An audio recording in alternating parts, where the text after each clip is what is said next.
Sunday, 19 May 2013, Westbay Rotary Park, Olympia, Washington.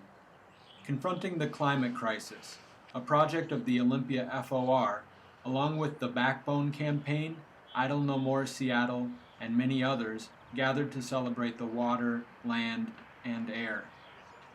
About 50 people in 3 different waves took to the water. Trip Jennings, videographer and climate activist from Portland, Oregon, led the kayakers and directed safety on the water. Citizens have been organizing to persuade the Port of Olympia to end shipments of ceramic proppants, which have been used in the industry of hydro-fracking for oil in Western North Dakota. A variety of reasons for the opposition include harmful social and environmental impacts. This video includes some of the sights and sounds as well as some of the words of those who were there and who have been organizing for a sane and responsible Port of Olympia. Thank you for watching. We're bringing in proppants in from China. They're being stored right across the water right now under those blue tarps. Those proppants will get shipped to North Dakota, to the Bakken area for oil extraction. So we're very involved in the environmental degradation of North Dakota, even though it doesn't have to happen necessarily here. Aberdeen is getting ready to build 3 new oil terminals to start receiving that oil by train to Aberdeen. So just letting people be aware of that. There's lots involved. People have jobs in that industry, and so it's sensitive there. The environment is being degraded because of it, though, and Native people's lands are being degraded, and it's all our responsibility to have a conversation about it. And so that's what this is about today. And in about maybe 10 minutes, Sweetwater from Idle No More in Seattle will be doing a water blessing right here. We're waiting for some cups, and then we're going to have everybody get involved in the water blessing of the Salish Sea, which is a wonderful sea. It gives us food, it gives us life. Hey everybody, thank you so much for being here. It's so lovely to come down to Olympia from Vashon Island, your sister community up there. And it's an honor to work with our allies here in Oli. My name is Bill Moyer, and I direct an organization called the Backbone Campaign. And we've been deepening this relationship and training and such skill sharing over the last number of years, actually. And so I just want to say a couple things about this kayak idea here. It's really fantastic in a conflict that we're in, where we're a battle between paradigms of the commodification of everything and everybody versus the love of community and nature and place. Kayaks and boats were a great way to change up the normal interaction with corporations and legal authorities when we were up on Maury Island, connected to Vashon, when we were fighting an industrial gravel mine expansion with Glacier, owned by Cal Portland, owned by a transnational company called Taheo Cement in Japan. And we had something that we called, some friends actually, I didn't come up with this very clever name, but the mosquito fleet. Now, some people probably heard of the mosquito fleet that used to exist, right? The vessels that would transport people and goods throughout Puget Sound. Today I brought the old silk screen, and we made these mosquito fleet t-shirts down in 2009 to build identity for our community of activists. And so I'm hoping that maybe with a little scrubbing and a little bit of work, we might be able to revitalize that silk screen today too. So for folks who aren't on the water, who want to work with me, we can see what we can do with that. And then maybe what we can do here is we create this on-water truth force that we get to revitalize this very useful thing of identity, I believe, of the mosquito fleet, if that's something of use to you, that you want to do. Another thing that's really important for me at the Backbone Campaign is that because we work across so many aspects of social movement, progressive social movement, is that we find these unifying elements, and for a long time the key one has been human rights, to identify the work that we do, whether it be housing or or education, or et cetera, around a human rights and inalienable rights framework. And you know that places, I think it's Ecuador, actually wrote in the rights of nature, expanded that idea in their constitution. And I think that's really interesting and really helpful to us. And the rights of communities, people are doing these community initiatives. Community Environmental Legal Defense Fund and Democracy Schools have been pushing these citizens initiatives for community rights. Now those are all things that get trumped by our current social contract, the Constitution that protects property over everything else. And so, whereas I still think that this is holding up rights is a language that makes sense to a lot of people from our European background. What is also true is that the Idle No More movement has helped, has brought an openness to us as allies, as a dominant society allies, dominant culture allies, that an openness to, and potentially a new framework, not new for indigenous peoples, but new for us. And the idea of the precautionary principle, that we don't do things unless we understand the impacts that they're going to have on future generations. And some of us know this as the seventh generation principle. 7 generations is hard to think about, but if you think about, here you are, you think of your father, your mother with their hand on your shoulder, and then their father and mother, and then so your grandparent, your great-grandparent, you got 3.5 generations back, you in the middle. Same thing forward, your child, your grandchild, your great-grandchild. Then all of a sudden we get a sense of this principle. And so I believe that as we engage in our social movement that is based truly on love for each other, love for ourselves, love for the natural world that we're blessed to be part of and live within, that the genius, the wisdom of indigenous communities, First Nations and First Peoples, is something that we should come to humbly, without an exploitive perspective. It's not cultural exploitation. We don't need to be Indians. We just need to learn, and we need to listen, and we need to allow First Nations, First Peoples to lead us, and we need to step into a humble place and be open to that. And I just want to say that I feel deeply, deeply grateful to Idle No More, to First Nations, but also to Sweetwater Nannauck, who's here from, grew up in Alaska and has embraced me as a friend and a collaborator and an ally, and has agreed to come here to share some of the wisdom that she has with us in the form of this water blessing today. And so as we go forward, let's do so with gratitude and humility and love as our fundamental organizing principle. And let's look to let's welcome Sweetwater as a leader in our community.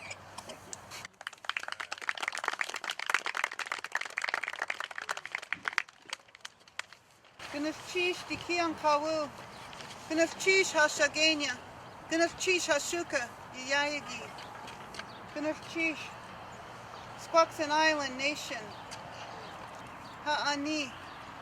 I thank the Creator, I thank the Great Spirit, I thank our ancestors for this day. I thank the Squaxin Island Nation that we can come here and gather in a good way.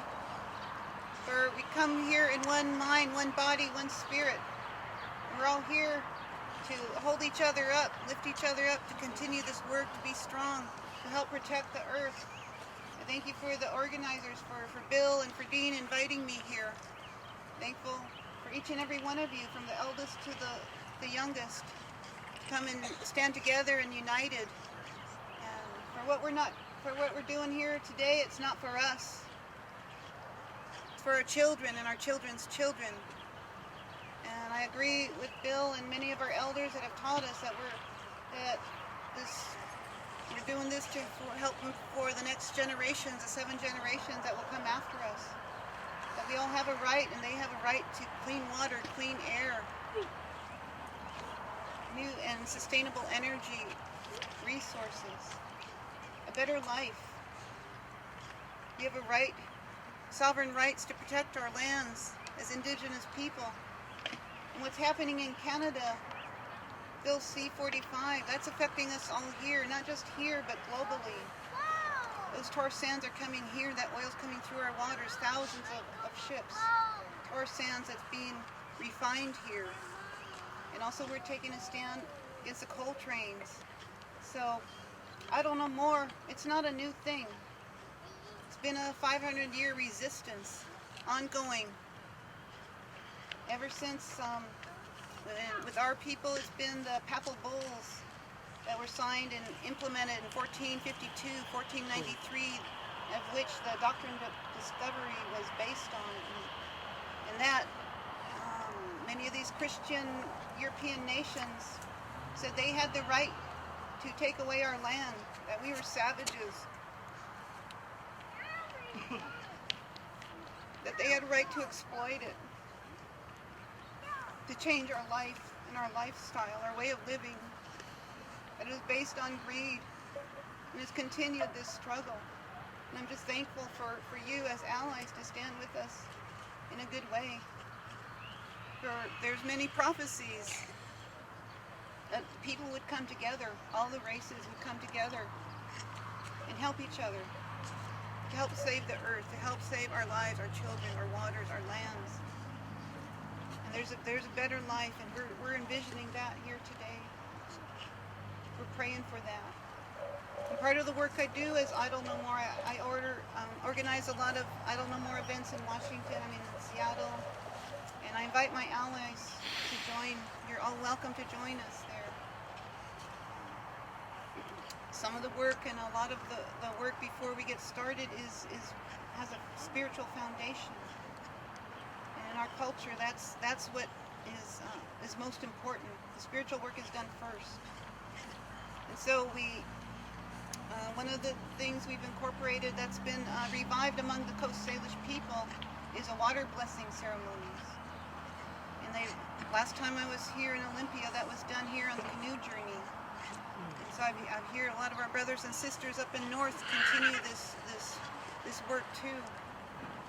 And so what we do is we bring water. I usually get water from the area I'm at. And I keep it in my jar. I've already started the blessing. I write on here in my language. Ipsikan, Chish, means I love you and thank you. Because everything has a spirit. And the water is the most powerful in our world, in our land. We're all made of water. Every living thing has water in it. And it is the most powerful cleansing and purifying substance and resources we have. And this water, so I'm saying a prayer for this water and blessing it. And each and every one of you are welcome to join in and pray however you feel comfortable in your own ways and your beliefs. So I will say a blessing on the water, and then I will go down and I'll offer some tobacco. I'll make an offering to the water. And then when I'm done, I'll start singing a song. And then you're welcome to bring your water to your containers if you brought your own water, or if you've got some here. You say your prayers, and when you're ready, you pour the water and blessing into these sacred waters here. And just think of sending those prayers and blessings out all through the lands, through the oceans, the Salish Sea, the rivers, the creeks, the groundwater, all the rains that fall, the snow, the glaciers, everything that has water in it, the groundwater, the Sweetwater, and blessing to each and every one of us, and everything, and even in the waters in our reserves, the water we drink. So we're connecting that with all the waters and sending out through the whole world, really, what we're doing. Connecting to other people who are also doing these blessings in other places. So I just thank you for coming together here today and doing this work. That's what we call it. It's spiritual work. This water is sacred. We don't play with the water. We don't treat it in a bad way. So just remember that it's sacred here, and what we're doing will continue. This work will continue. And I want you to think about it, that it's just not today, and in the next several days, whenever it comes to you, just say a blessing on the water, everything you drink. continue the work. And remember all of us here that we stood together and united in spirit. So I thank you. Thank you, each and every one of you. The song I'll sing down there, it comes from Alaska. It's called the Copper River Song. And we traded with the Copper River people, the Tlinkits. And when we came to other people's territory, we would sing this song. We sing it on the canoe journey. You'll hear our Tlingit people singing it.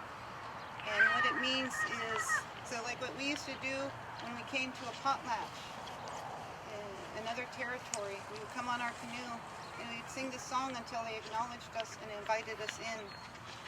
But basically what it means is there's no water too wide and no mountain too high for us to visit our loved ones. And so to me it's signifying that we all came from different places. Your ancestors came from far away too. So we're all came here today to do this. We were meant to be here. We were meant to do this work here. And you're important. Your children are important. I'm happy to see the young ones here witnessing this. But they'll know that they have work to continue. So, Chish, thank you. Thank you. So I'm going to go down there now. And as I said, I'll say my prayer and offer tobacco. And when I start singing and drumming, then you're welcome to do your prayers too. And when you're ready, you can pour the water and the blessings in. Let us always remember that we are one.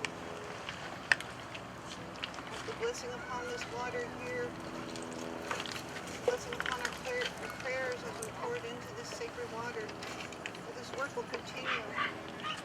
Send these prayers to all our loved ones and dear ones throughout the land, to the north, south, east, and west. Unite us. Let peace, joy, and love surround us. Let us always remember we are one. And just remember the work we're here to do is for the next 7 generations. Ask a blessing upon all those resources that are being extracted. Bless all the oil, tar sands, coal. Bless all those who are extracting it.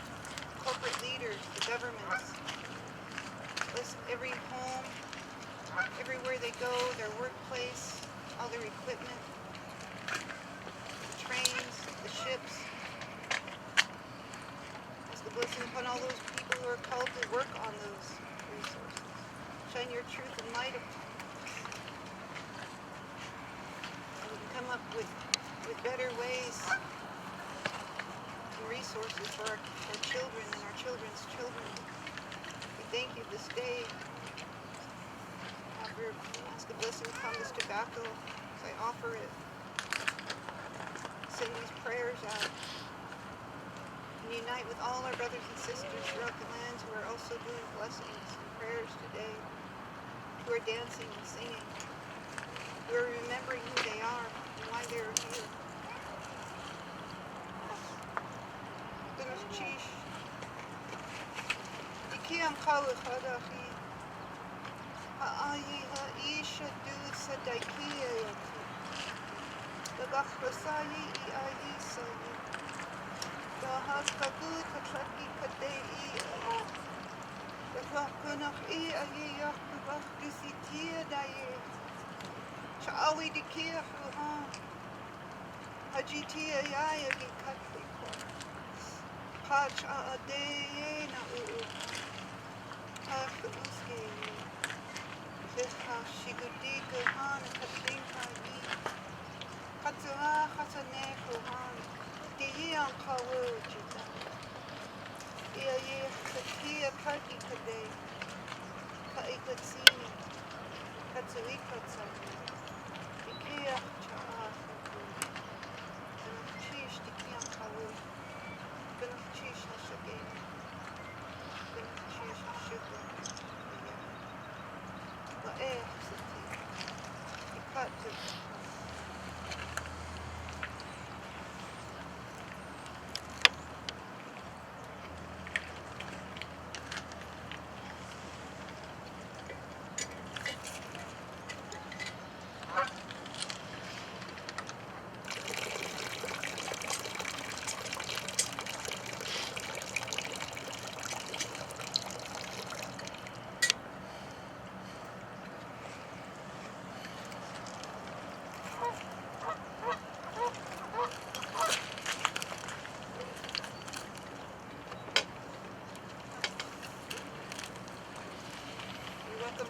prayers now, however you feel comfortable, and when you're ready, you can pour your prayers and blessings too as I sing.